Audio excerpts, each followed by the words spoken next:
怪纸的汤拖。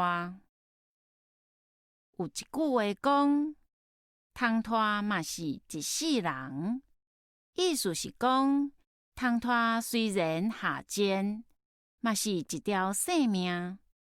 咱人爱珍惜性命。对这句话甲看起来，咱是将汤拖看作下等动物，就无认真去了解。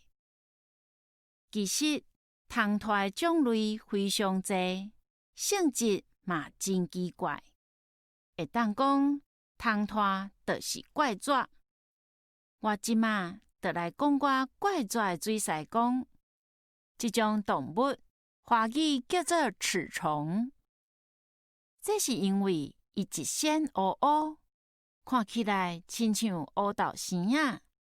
伊的怪纸就是伊伫水面踅玲珑，踅无停。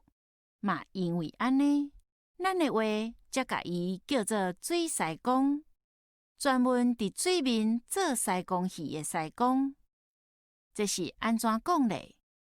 咱想看觅咧，无论是大戏、歌戏，还是师公戏，拄开演的时，拢是锣鼓齐鸣，闹热凄惨。伫即阵，主角入场，伊入场就先伫台顶踅圆箍仔，打四角，向四方位的观众招呼。渐渐锣鼓声较点啊，伊嘛停步落了，唱一条曲调，佮自我介绍一番，安尼就开演咯。就是安尼，伫舞台顶踅圆箍仔是开戏的套头。毋过，即只水师公真怪纸，伊一直伫水面踅无停。根本就无要做戏，骗观众踮遐尿尿上，所以咱就甲即款套头叫做水师公做白贼戏。意思是讲，这是做假的，欺骗社会的。水师公伫水面踅玲珑，无用刺叉，毋知得无用啥物。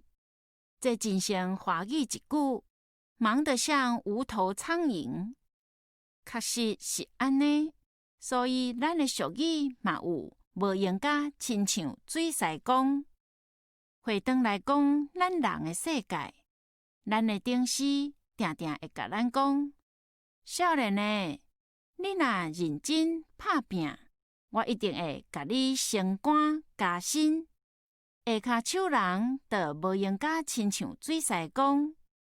头面顶人煞有可能是水师公做白贼戏，偏偏是水师公命运确实大不同。可见伫大千世界，汤拖真怪纸，下骹手人真歹活。作者：曲文石。